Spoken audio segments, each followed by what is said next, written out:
Wow, what a nice group. And I love Miami. I love to be with the people. Many of you are not from Miami, but that's okay too. And I'm thrilled to be back in magnificent Florida, Miami, Florida, with thousands of incredible business leaders and true American patriots. That's what you are. We're gathered today on the one-year anniversary of the single most consequential election victory, they say. This is them, this isn't me. I'm a very modest person, I would never say this. The single most consequential election victory in American history. It's possible. I mean, it's possible. We've done a lot.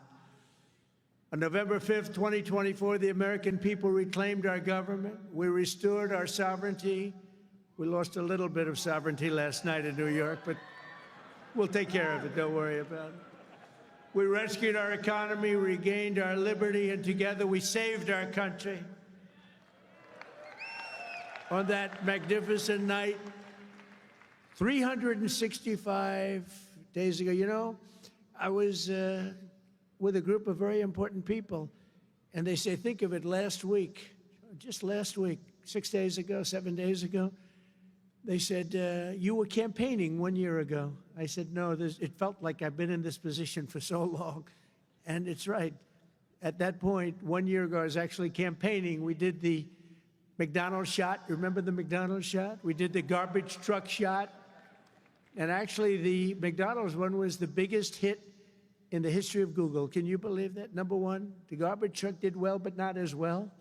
I guess there's something about McDonald's, right? But it worked. And we won a tremendous election. We won all 7 swing states. We won the great state of Florida, by the way, by 1.4 million votes, which is unprecedented.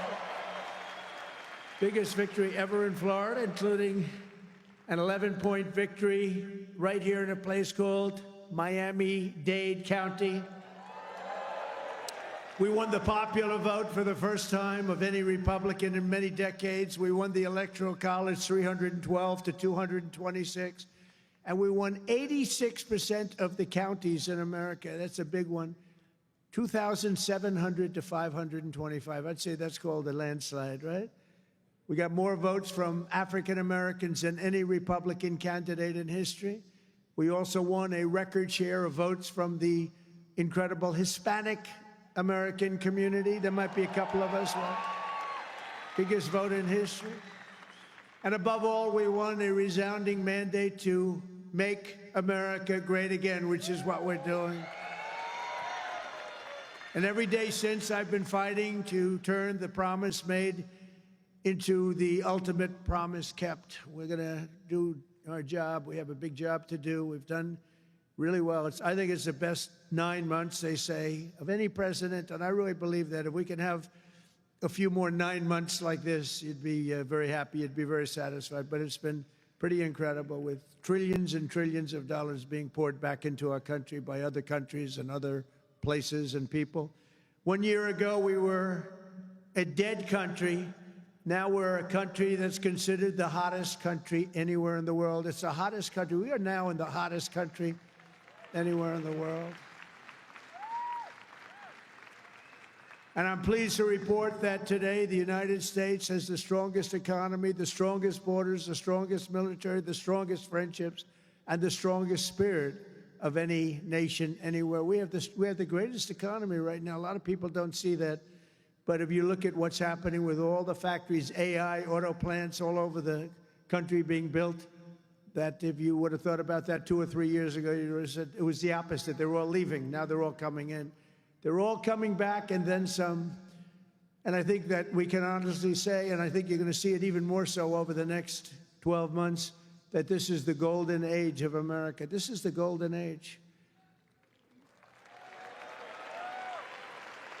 In the prior 4 years, crooked Joe Biden oversaw less than $1 trillion of new investment in the United States. So in 4 years, think of it, less than 1 trillion. That was not doing too good. In 9 months, I've secured commitments of over $18 trillion, and we're going to have $21 trillion within the first year. So Sleepy Joe did, think of that. In 4 years, he did less than $1 trillion. We're going to have 21 trillion in 1 year. I would say it's slightly better. Slightly, just a little bit better. The stock market is set 40-time all-time record highs, and just recently, record high, record high, record high. All of them, all of the different exchanges. GDP growth in the second quarter was an amazing, almost 4%. And as you know, they said, oh, it'll be 2% or 1%.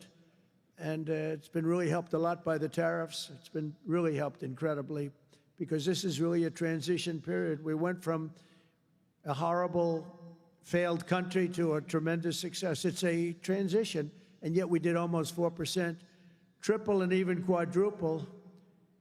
Almost every other country anywhere in the world. Think of that. In the third quarter, we're on track to achieve an estimated 4.2, maybe more, who knows. I think if you go a couple of years out, you're going to see numbers like you've never seen, because all of these places that are now under construction, they're being built, they're going to be open, and thousands of jobs, hundreds of thousands of jobs are coming in, even building them.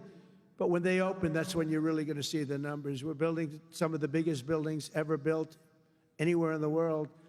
The AI buildings, you know, they can cover, they show displays of them. They can cover the island of Manhattan. They're so big. They literally can cover the island of Manhattan.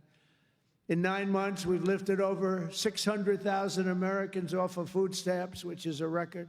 1.9 million more American-born workers are employed today. Think of that. Almost 2 million American-born workers are employed today, more than when I took office. That's 9 months ago. Can you imagine that?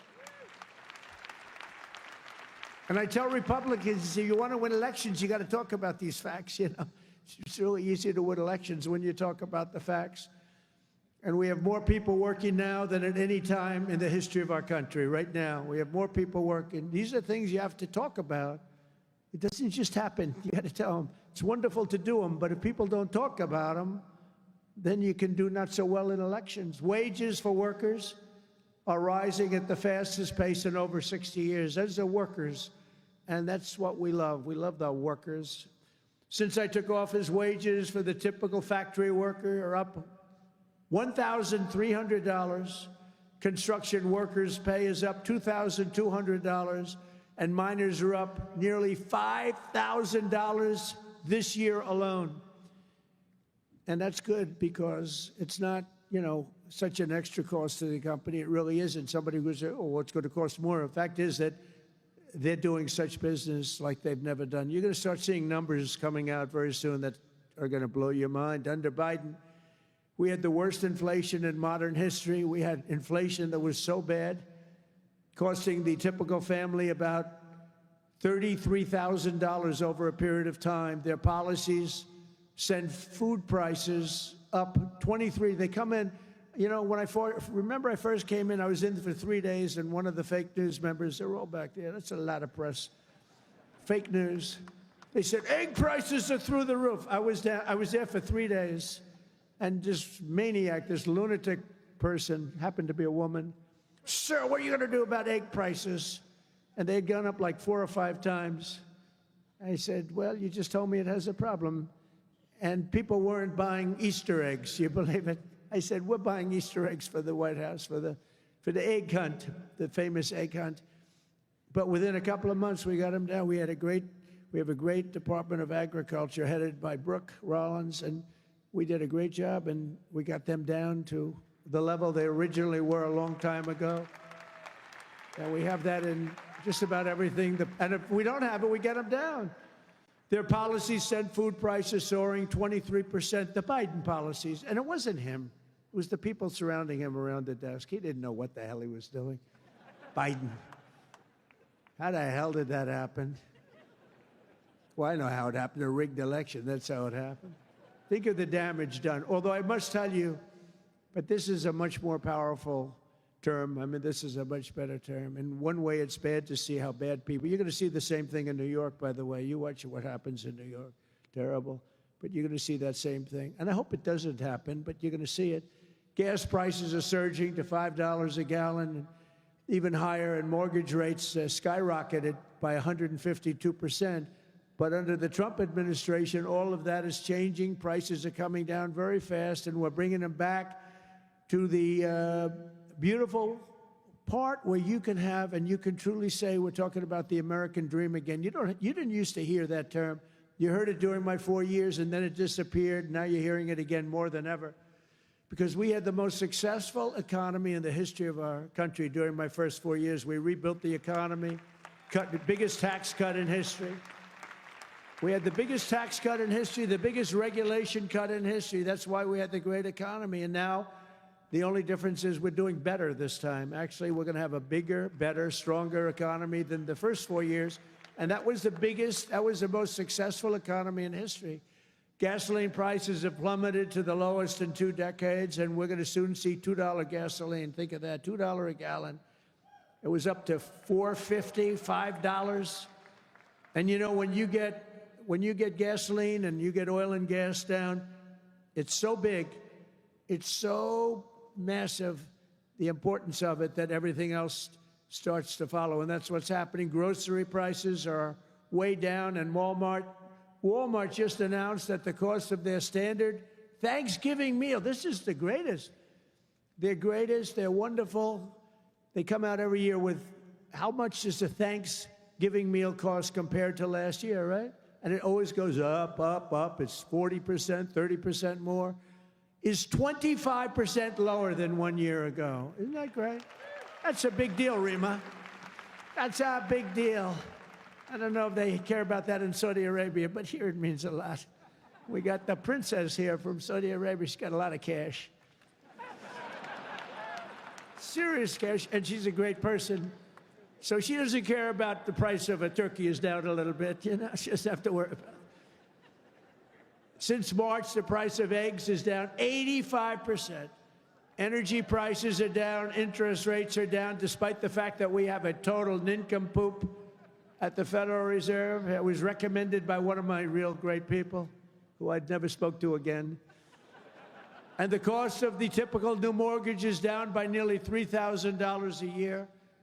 Day by day, we're making America affordable again. It's going to be affordable again at a really record pace. And, you know, other people are going to take credit. All the mayors and all the governors, they're going to say what a great job. They didn't do a damn thing.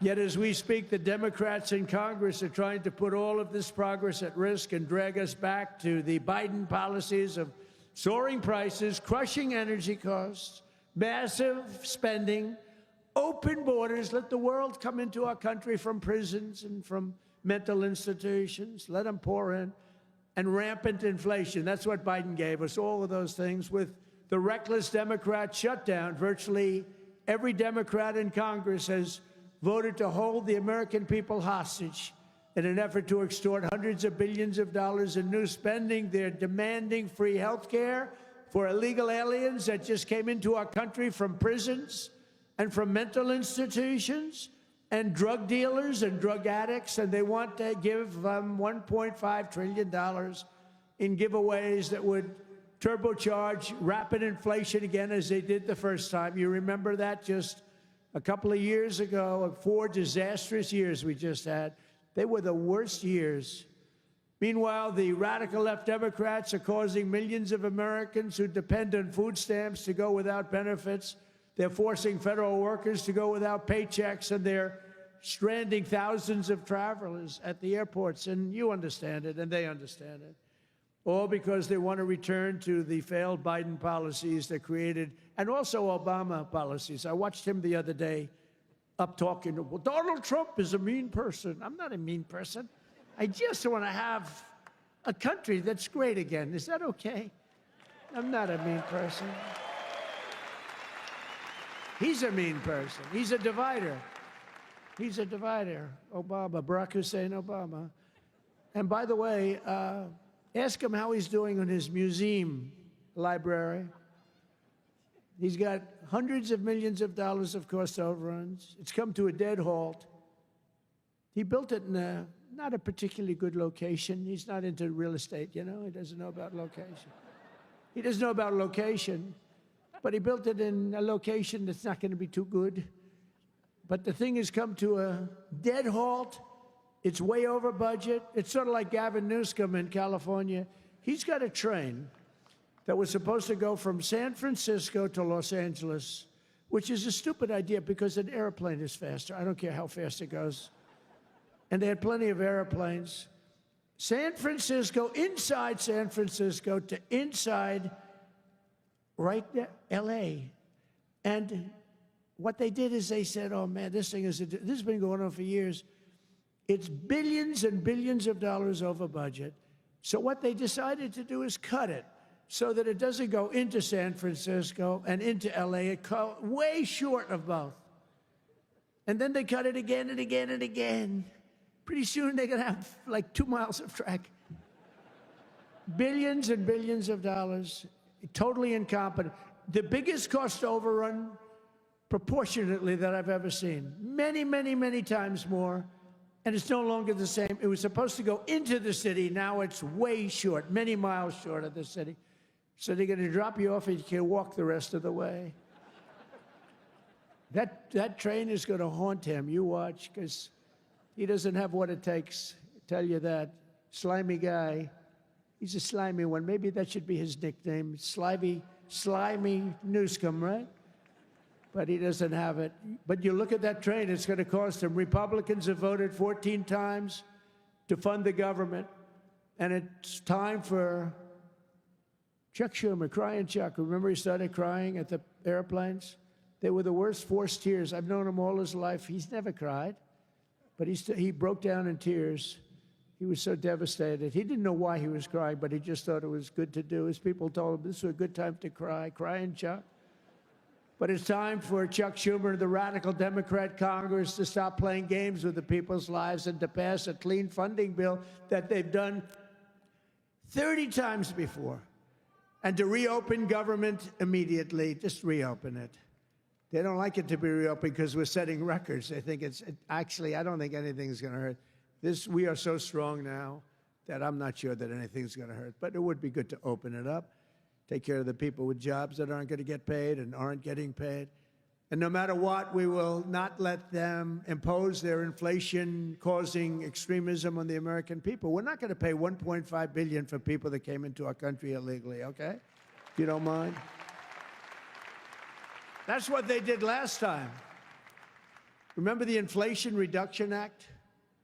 The greatest scam, one of the greatest scams. I would say some of their environmental scams were even bigger, but one of the greatest scams ever, Inflation Reduction Act. And then they admitted it had nothing to do with inflation reduction, remember?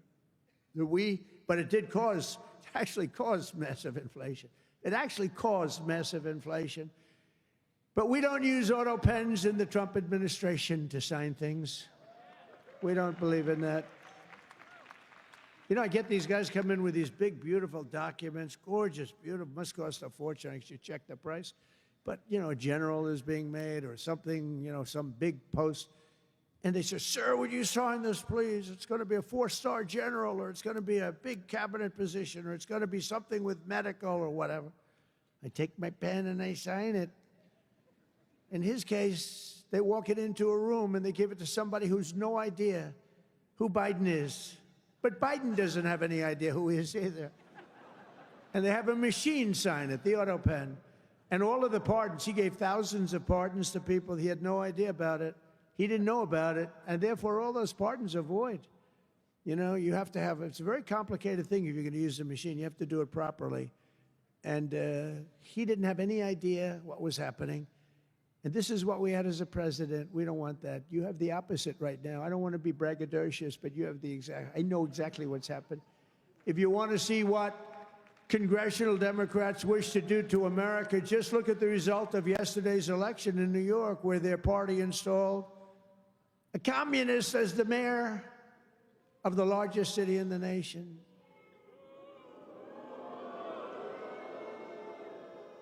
Remember, I've said we will never have a socialist elected to any post in our country. I used to say that, and I was right.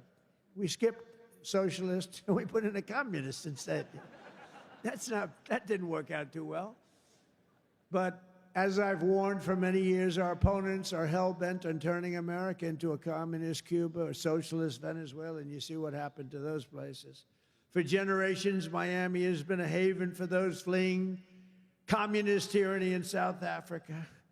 I mean, if you take a look at what's going on in parts of South Africa, look at South Africa, what's going on. Look at South America, what's going on. You know, I'm not going to, we have a G20 meeting in South Africa. South Africa shouldn't even be in the Gs anymore because what's happened there is bad. I'm not going. I told them I'm not going. I'm not going to represent our country there. It shouldn't be there.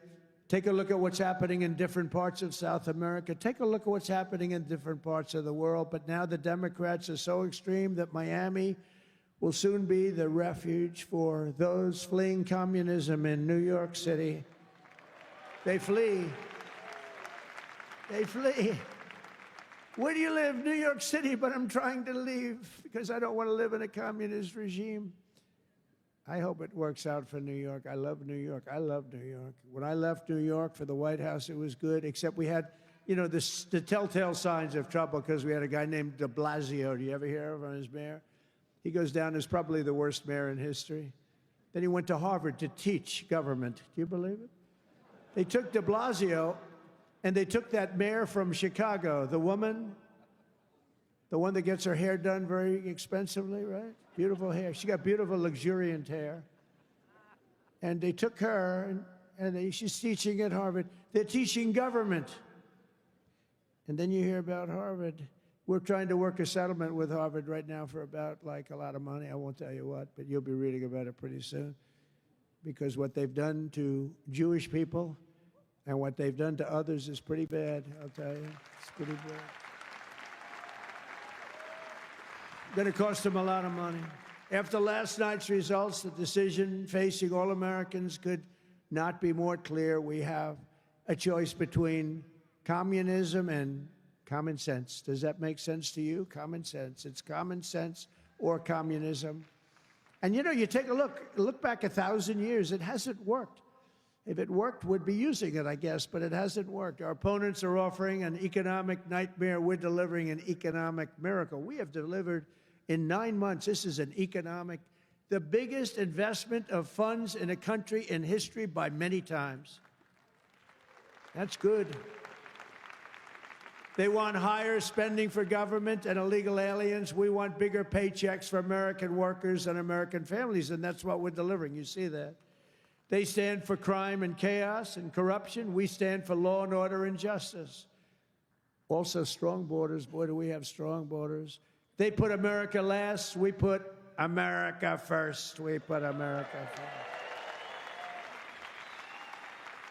And as long as I'm in the White House, the United States is not going communist in any way, shape, or form. We'll stop it. We're going to stop it. Stop this nonsense. You know, I said they were voting last night. You can have a communist or a thug. A communist, and they took the communist, you know. It's pretty amazing. We could have done a little better in terms of candidates. From day one of my administration, I've been fighting every single day to turn around the catastrophe we inherited to make America the best place on the planet Earth to do business. And that's what it is. Right now, we're the #1 place. I'm getting plants approved in 2 weeks. It used to take 20 years before they got rejected. You'd have young people start off. Their whole business was getting a certain plant accepted. 22 years later, they're ready to retire, and they haven't gotten it. And then they go to a vote, and they get rejected after 22. They wasted a whole life looking for an acceptance. We do it in 2 weeks. We make sure it's good. We make sure it's great and proper, environmentally sound. Takes 2 weeks. My goal is to have the best tax rates, the lowest energy cost, the lowest regulatory burden, the most advanced technology, and the fairest trade deals anywhere in the world. You know, we're leading China. We're leading everybody by a lot in AI. And this was my idea, so I'm very proud of it. I said, build your own electric. People would come. We need more electric grid, sir. The electric grid's 200 years old. We need more electric grid. It's old.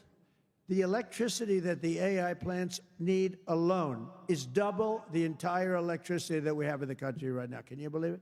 So I had this idea. I said, we can't fix the old grid that much. We'll fix it up. We'll keep it going. little Band-Aid here, a little Band-Aid there. It's old. And I said, here's what we're going to do. We're going to let these geniuses build their own electric generation. So they are building their own electric utility plants. They become a utility, if you think about it. They're building the utility and the electric right alongside. This is where they have their transformers and everything. They're building the most expensive electric plants you've ever seen, generating plants, some by nuclear, some by oil and gas, some by coal as a substitute. They're building them right next to their plant, and they're incredible. People say they've never seen anything like it because these minds are genius. To them, an electric plant is not complicated. To them, an electric plant is better than the people that produce electricity, although Florida Power and Light is doing a lot of plants for people. They're pretty advanced, I have to tell you. But they're building their own juice next to the plant. Isn't that sort of a cool idea? And you know, when I first proposed that, they came into my office with, they have unlimited money, but they were trying to figure out how they can build it because they had no electric of any consequence. And I said, you're going to build your own plant. I'm going to get you your approvals in 2 weeks, 3 weeks, maybe a month if I'm slow. We have a great man, Lee Zeldin, in charge of the environment. He's incredible. And he's tough, too. He's very tough. But they have their approval in 2-3 weeks. They're dealing with the best experts in the world. They know what they're doing. It's amazing when you see some of the stuff come in, designed by guys with 190 IQs, and then you have an inspector who's not quite as smart as that, inspecting it to see whether or not it's okay, and he has no idea what he's looking at. No idea. But I said, you're designing your own electric plant, and they didn't believe it. They come in 2 weeks later, they say, the biggest problem is electric. I said, you can design your own plant, and we're going to have your approvals within 2 to 4 weeks. And they said, he's really serious about it. They thought I was kidding. It was so good. They couldn't believe it. They'd leave and they couldn't believe it. It took me 2 or 3 times to say it. Yeah, they're designing their own electric plants, and it's unbelievable. And then they're going to sell their excess electricity back into the grid. So we benefit in that way, too. In July, I proudly signed into law the largest tax cuts in American history. Now, that's the second time. I did it the first time, but these are even larger, the great, big, beautiful bill. And that includes no tax on tips, no tax on overtime, no tax on Social Security for our great seniors, no tax on Social Security. I wonder which is the most popular of the no tax on tips. I was in Nevada, in my building in Las Vegas, and I had this beautiful young waitress come up to me. I never talk about beauty anymore because politically, if you mention somebody's beautiful, that's the end of your political career. So I don't mention that she was beautiful, but she was beautiful. And she came up and I said, how you doing? Oh, sir, I'm not doing well. The government is horrible on tips. I said, really? How do they tax? They tax tips? They tax us and they go after us. I've never seen anything like it. It's made my life miserable. Sir, there should be no tax on tips. She said to me, no tax on tips. I said, say it again. She said, sir, there should be no tax on tips. So we had a lot of the fake news waiting for me outside of the restaurant. So I went out, I said, ladies and gentlemen, I have an announcement to make. There will be no tax on tips. That's how it all started. And I won Nevada. Because, in Nevada, every job is basically, you're a waitress or you're working in a hotel. No, that's how it started. So it was amazing. We won Nevada easily, which is usually not a stronghold for Republicans, but it's become a stronghold. So I want to thank the waitress. She did a great job.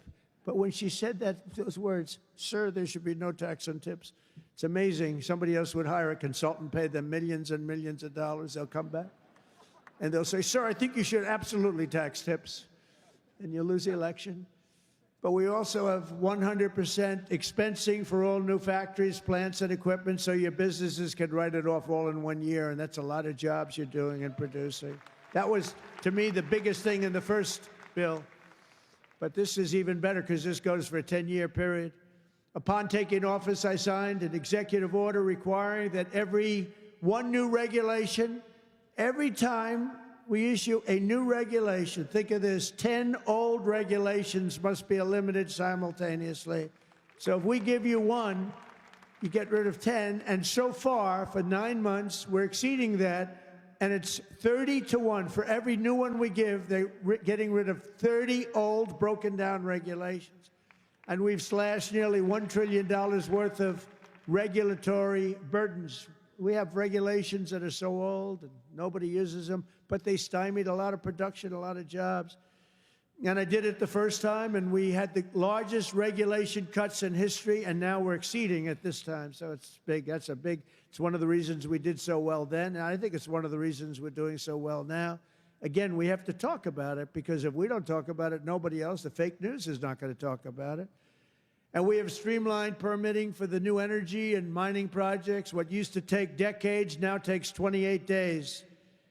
And on day one, I signed an executive order to unleash American energy and officially terminate the Green New Scam. Has anyone ever heard of the Green New Scam? Remember the old thing, global warming, and then it would be too cool? And then they said global cool. They didn't know what the hell to say.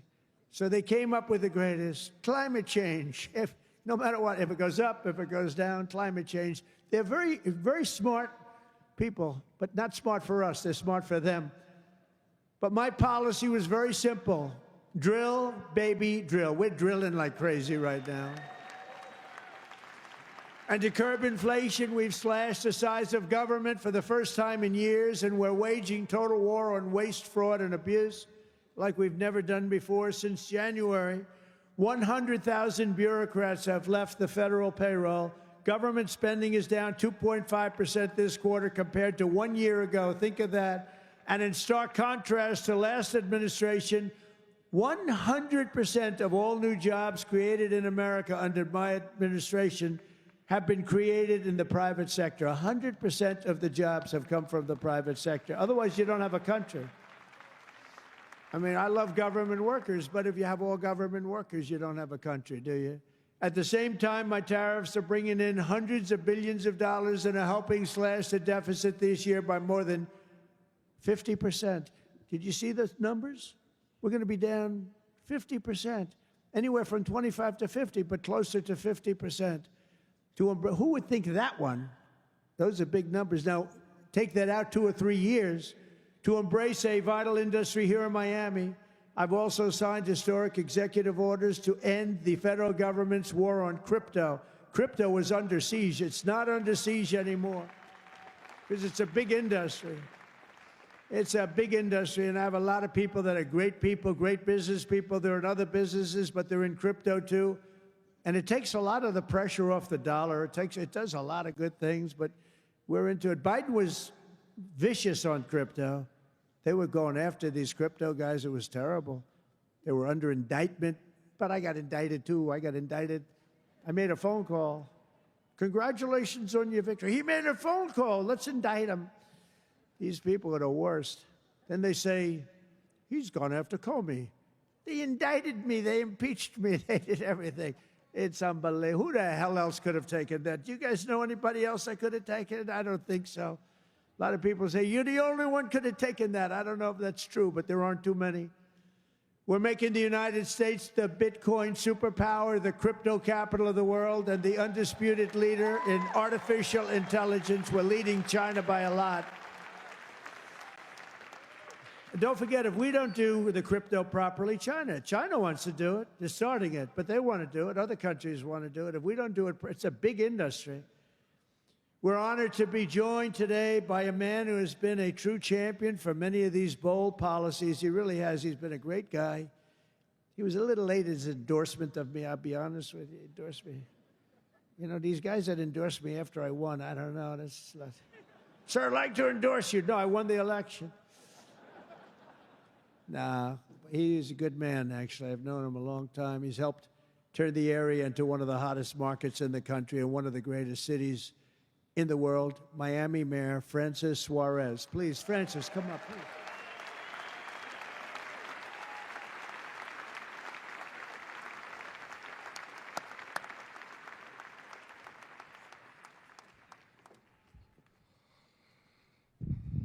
You're never gonna let me forget that one, huh?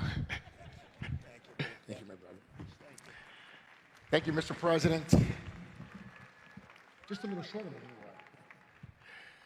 are. Oh, it's truly a great honor to be here with you this afternoon and to have you here once again in the great city of Miami. Your leadership and your vision have shaped not only our nation, but also the future of our city.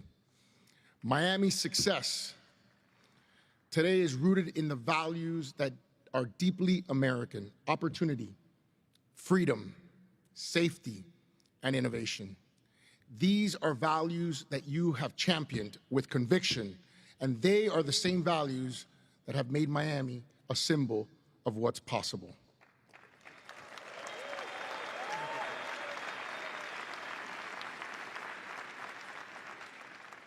When people believe in the promise of America, Mr. President, I want to personally thank you for your continued support of our vision for this city. It was an honor to stand beside you in the Oval Office when you announced the next year's G20 right here in the city of Miami.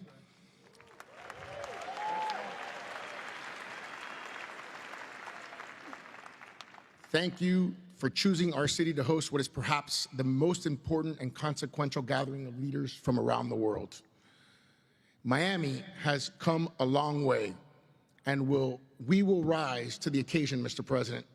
On behalf of the people of Miami, it is my privilege and honor here on behalf of my wife, the America Business Forum, Nacho, Sergio, and everyone to give you like real estate, right? I do. Yeah. This is a key that opens some really nice presidential library real estate. Wow.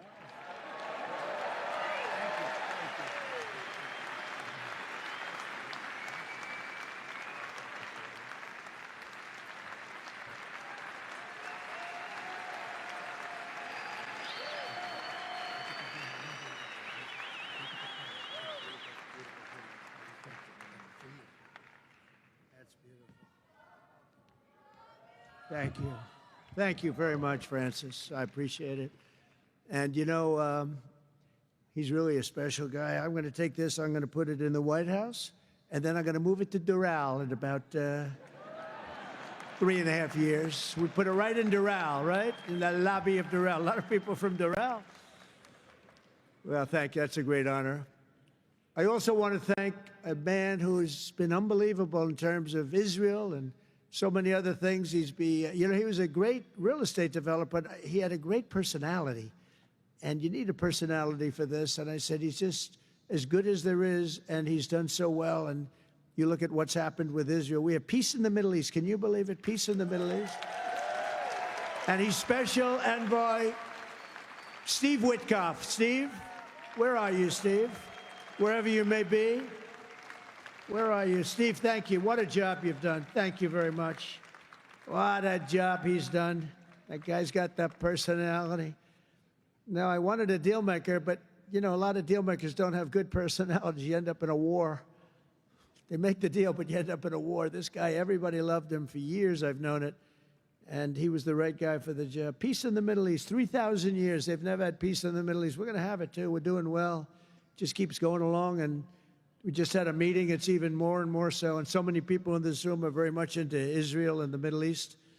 And it's been amazing what we've been able to do. And you've done such a big part of it, along with a very special young genius named Jared Kushner, who helped you so much. Stand up, Jared. And he's the father of the Abraham Accords, right? He's the father of the Abraham Accords. And by the way, my granddaughter, Arabella, would you stand up, Arabella? She looks so great. I said, how are your marks in school, Arabella? Grandpa, I have all A's and A pluses, you know that. Like it was a stupid question I asked her, right? We're proud of you, Arabella. Jared, thank you. What a great job. And we have a lot of people joining now the Abraham Accords. And hopefully we're going to get Saudi Arabia very soon, but I'm not saying that. I'm not lobbying. No, but we have a lot of people. We have a lot of people that are coming aboard. You know, the key was when we took out the nuclear capability of Iran, all of a sudden everybody said, wow, that was nice. They've been wanting to do that for 20 years. Saudi Arabia's ambassador to the United States, Princess Rima. Thank you very much. Please stand up. Thank you. Thank you. Thank you very much. Say hello to everybody. Okay? Say hello to a great group of people in Saudi Arabia. Thank you. Stephen Miner, Mayor of Miami Beach. Stephen Miner. Where is Stephen? Thank you, Stephen. Thank you. Good job you're doing. Excellent. Thank you, Stephen. The Mayor of Coral Gables, Vince Lego. Vince Lego. Thank you. Thank you. Great job, Vince. The Mayor of Doral. I love Doral. And I like this woman a lot. Christy Fraga. Christy. Where's Christy? Thank you, Christy. I like Doral. We also have Commissioners Damian Pardo, Laura Dominguez, Ralph Rosado, Miami-Dade Supervisor of Elections, Alina Garcia, the President of FIFA, Gianni Infantino. FIFA, where's Johnny? Whoa, Johnny, my boy. I didn't know he was going to be here. He's big stuff. And the world, look, you know, Johnny and I worked the deal originally, and it looked like I wasn't going to be president because it was in this term, right? So when they rigged the election, I said, oh, man, I have to run again because I want to be president when they have the World Cup, right? And look what happens, Johnny. I'm president when we have the World Cup. It wasn't supposed to be that way. But I can only tell you that the tickets are selling at numbers and record like they've never sold ever before. I heard you just told me that they're doing record business, right? The way you had the World Cup coming, think of it, we have the World Cup coming, we have 250 coming, and we have the Olympics. 250 is 250 years of age. And we have UFC at the White House, by the way, on June 14th. That's going to be at the White House. That's going to be a tough ticket. That's UFC, but we have, think of it, Johnny is there with FIFA, and we have the Olympics. We have it all coming. It's all this thing. I'm glad I'm sort of happy the way things worked out, you know? It's turned out to be as good as it could be. I think we've made more progress than we ever could have made in the second term. I think this is really more progress being made. We also have Formula One CEO Stefano Domenicali, and where's Stefano? Very good.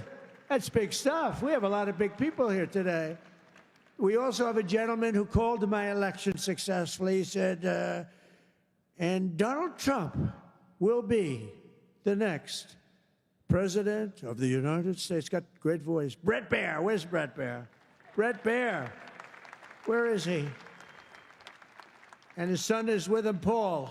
Paul's a very good golfer, so is Bret. Thank you, Bret. He's doing an interview with me right after the... Oh, is that Paul? Stand up, Paul. Paul, did we take your father easily in golf? Tell me, huh? That was easy, right? Get ready. We'll do it again. Thank you very much, Paul. You look great. Also, I want to thank your two great senators, Ashley Moody and Rick Scott. And, you know, I just left them. Believe it or not, I had a meeting with all the senators this morning. I gave them my vision because, frankly, it's always nice to have good vision. And they are two terrific senators, and they're in Washington working hard, and they were going to come. And I said, do me a favor, stay back and work on the things you're working on. They're working on really things. And Ashley is in the election. Rick just won his election. They're two great senators that you have right here in Florida. So that's really good. And they're working to make America great again. So I said, stay back in Washington. Together with many of the people here today, we've achieved more in 9 months than most administrations achieve in 8 years. It's true. We've really done a lot. We inherited the worst border in history, and within a matter of weeks, we turned it into the strongest border anywhere in the world, and they have some pretty strong borders, but we have literally no people coming through. They do come in. They come in legally. You know, we want people to come in. We want to make it real easy for them, actually, but they come in legally. So you have to know that. We just don't want criminals coming in. We don't want people from prisons. We don't want prisons dumped into our country like Venezuela did. They emptied their prisons into our country. We don't want that, right? For months in a row, 0 illegal aliens have been admitted into the United States. 0. They actually announced it. This is an official 0. Remember when Biden said, I have no control over the border? Millions of people pouring through, not people that you could look at them, not that we discriminate. You could look at them and say, these are not going to be perfect for our country. They were rough people that they let in. They had 11,888 murderers, 50% of which murdered more than one people. We don't want them. We're getting a lot of them out. Hopefully we're going to soon have all of them the hell out of here. Either out of here or we have to put them in jail because they're so dangerous. Some are so dangerous we don't want to bring them out. We'll just make sure they never come back in. But this is what they were putting in our country, and it's a disgrace. On day one, I signed an executive order to designate the drug cartels as foreign terrorist organizations. We had a big, strong, positive number come out just recently. The drugs coming into our country are way down. I'll tell you where they're really way down is drugs coming in through water. People are saying, no thanks. I don't think I want to ride in that boat today, please. We want you to take these drugs into the United States. You know what? I think I'll take a pass, sir. The drugs coming in by border are not much. Every boat that we hit kills, think of this, if it gets through, kills 25,000 Americans plus, but 25,000 Americans. Every time we hit a boat, we save 25,000 lives. Got to look at it that way. And we're arresting and removing thousands and thousands of dangerous gang members, MS-13, Tren de Aragua, all these gang members are being thrown the hell out of our country. And if you look at Washington, D.C., it's now a safe community.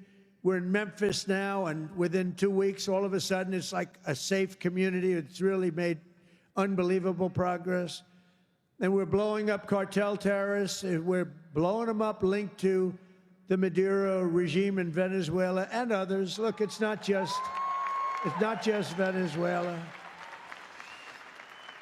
But a lot of things are coming in. Look, Venezuela emptied their prisons into our country.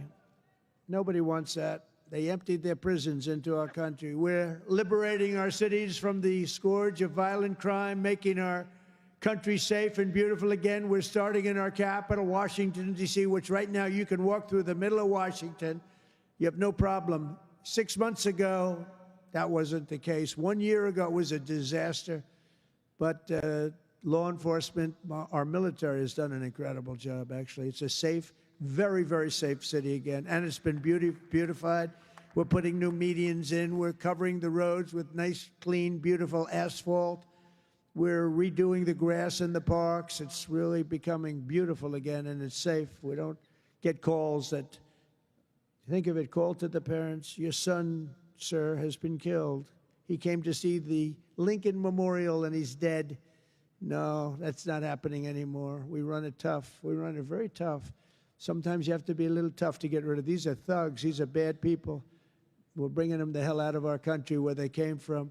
We renamed the Department of Defense to the Department of War. And well, if you think about it, after the Second World War, they changed it to defense, right? So we won the First World War. We won the Second World War. We won everything in between and everything before, never lost a war. We still don't lose wars. Sometimes we don't fight to win. You know, we'll stay around the country for 15 years, just bomb the hell out of everybody, make everybody miserable. Nobody knows why we're there, you know, the wars that never end. But we made it clear that the days of political correctness in our military, they're over.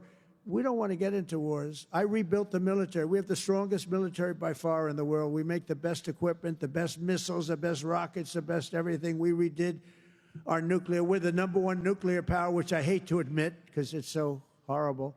It's such a horrible situation if it ever has to be used. Russia's second. China's a distant third, but they'll catch us within 4 or 5 years. They want to catch us, and they'll be able to catch us. And we're maybe working on a plan to denuclearize the three of us, so we'll see if that works.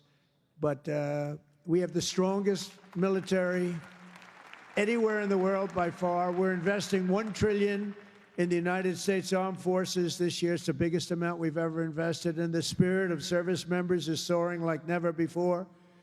We used to have recruiting shortages a year ago. You remember, you couldn't get people to join our military all around the world. You couldn't get them to rejoin. You just couldn't, no matter what you do, that we were way short. Now you can't get into our military. The waiting list, you have waiting lists to get into our military because we have spirit in our country. Then all around the world, America is making peace, and we're really making peace through strength because they know they're not going to mess around with us. Nobody's going to mess around with us. You saw what happened. We made a deal with China last week, and we made a deal with Japan last week. We made a deal with Malaysia. They helped us so much. All great economic deals, all great. Great for everybody. In 8 months, I ended 8 wars, including Kosovo and Serbia, the Congo and Rwanda. That was going on for a long time. Pakistan and India. You know, I was in the midst of a trade deal with both of them. And then I read on the front page of a certain newspaper, I said, I don't know, mention the newspaper because it's usually fake news, but I heard they're going to war. 7 planes were shot down. An 8th was really badly wounded, but 8 planes were shot down essentially. And I said, this is war. And they were going at it. And they're 2 nuclear nations. I said, I'm not going to make any trade deals with you guys unless you agree to peace. No way, this has nothing to do. I said, it has everything to do. Your nuclear powers. I'm not trading with you. We're not making any deals with you if you're at war with each other. A day later, I get a call. We've made peace. They stopped. I said, thank you, let's trade. Isn't that great? Tariffs did that. You know what? Tariffs. Without tariffs, that would have never happened. Israel and Iran, Egypt and Ethiopia, Armenia and Azerbaijan, and Cambodia and Thailand. All of them were in war, starting war. Some of the wars were 32 years old. One was 38 years old. Amazing. They tried to, President Putin, I spoke to him 2 weeks ago, and he said, on the one, he said, we've been trying to settle that war for 10 years. We weren't able to do it. You got to settle. I got some of these things settled in an hour. No help from the United Nations at all. The only thing I got from them was a blank teleprompter. Remember I went up there, Princess? Ladies and gentlemen, on behalf of the United States of America, President Donald J. Trump, I'm looking at the teleprompters, and I have all my friends, including your family, sitting out there, 158 leaders, some in beautiful silk white robes, others in bad shirts, bad ties, and some in beautiful shirts and ties. But they're all the leaders, 158 leaders. And they're saying, President, and I'm walking up to the President Donald J. Trump, and I'm looking at the teleprompter, stone cold blank. They did it on purpose. And I think I gave my best speech. That's what I was told.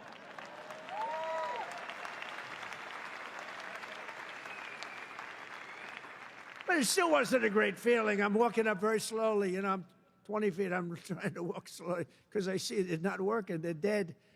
They did it on purpose. But it worked out okay. Not great people. Most important of all, for 4 weeks ago, and this is very important, we brokered the historic peace deal that ended the war in Gaza. And it's a serious end, too. You know, I read a lot of people, oh, it's very tenuous. Jared and Steve, I don't think it's tenuous to you. I hope it isn't, because otherwise I'll have to cross it off. I'll have to say I only ended 7. But that was a tough one, right? That was a tough one. But there's nothing tenuous about it. It's a serious end. Gaza has been a disaster for so many years, and I think it's an end. I think you're going to see some tremendous things happening. We just had a meeting just before I got up, and some great things are happening. And with Israel and peace in the Middle East, it's amazing, actually, what they've done. And what you two guys have done have been incredible. On day 1 of my administration, I signed an executive order to slash federal funding for any school that pushes critical race theory or transgender insanity on our youth.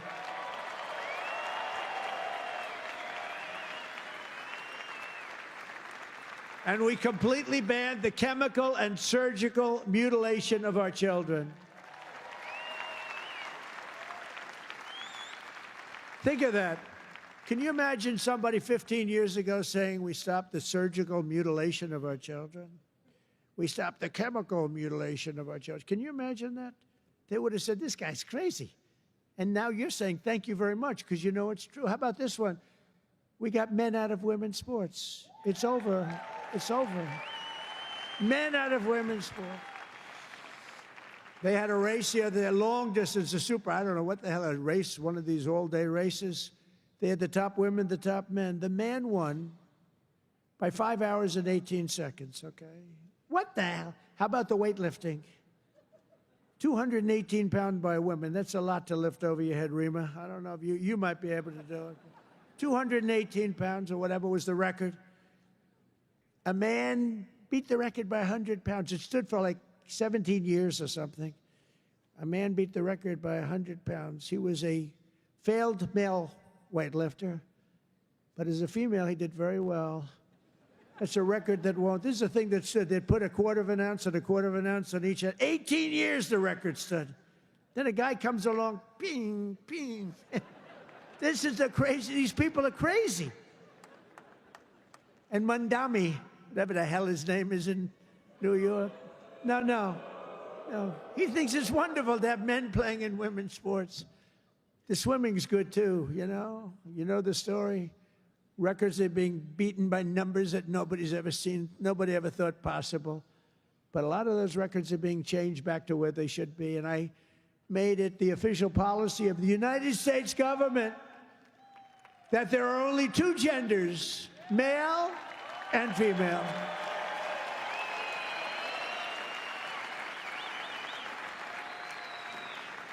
And we're restoring the name of a great president, William McKinley, to Mount McKinley, the beautiful Alaska mountain I renamed. Think of that. They took the name of McKinley. He was a great president. He was assassinated. He was a great president for tariffs. He was the tariff king, and he made our country very rich. And then Teddy Roosevelt spent the money on the Panama Canal and many other things. And everyone thinks Teddy was a great president. He was. But the one who built all that money was McKinley. So we renamed the mountain back to Mount McKinley. Is that okay? I think so. You know, I'll tell you what, who's happy about that is the great state of Ohio. He was governor of Ohio and became president, did a great job, made the country very rich. He was killed. Mount McKinley was named, and then the name was taken off. And we put it back on. And I renamed the Gulf of Mexico to the Gulf of America. That was an easy one. That was an easy one, Johnny. That was easy. You know, I looked, we have 92% of the shore. I used to say when I was a child, I'd say, how come it's called the Gulf of Mexico? It's mostly America. You know, all the way, it wraps around Florida, all the way up. It's 92% of the shoreline. I said, I think to me it's the Gulf of America. Little did I know I'd have the chance to do it. I did it very quickly. For years, our country was run by radical scoundrels and far-left bureaucrats who created one catastrophe after another, wrecking our economy, erasing our borders, and surrendering America's power and standing all over the world. But after just 1 year since that glorious election, I'm thrilled to say that America is back. America is back. Bigger, better, stronger than ever. And in conclusion, jobs are returning, businesses are booming, and America is respected again, perhaps like never before. Our country is respected again like never. They were laughing at our country. We had a guy who couldn't walk up a flight of stairs. Kept falling. It's very embarrassing. You know, at Air Force One, I go, sir, would you like the short stairs or the long? I say, give me the long every single time, please. The short ones, they call them the children's stairs. I don't want the children's stairs. Doesn't look so good coming out of the children's stairs. Now, if the weather's bad, it's okay, right? If you don't mind. But the communists, Marxists, socialists, and globalists had their chance, and they delivered nothing but disaster. And now let's see how a communist does in New York. We're going to see how that works out. And we'll help them. We'll help them. We want New York to be successful. We'll help them a little bit, maybe.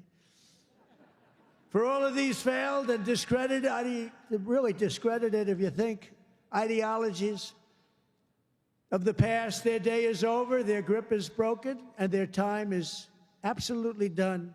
The golden age of America has begun, and we are just getting started. It's a golden age like you've never seen before. From the steel mills of Pittsburgh to the oil wells of Houston, from the car plants of Detroit, and those car plants are pouring into our country, to the coal mines of West Virginia. Those coal mines are opening up one after another. Clean, beautiful coal. You're not allowed to use the word coal unless you say, in my administration, unless you use two words before it. Clean and beautiful. Biden would say, unless you use two words before it, here you go, clean. He said, what happened to the other word?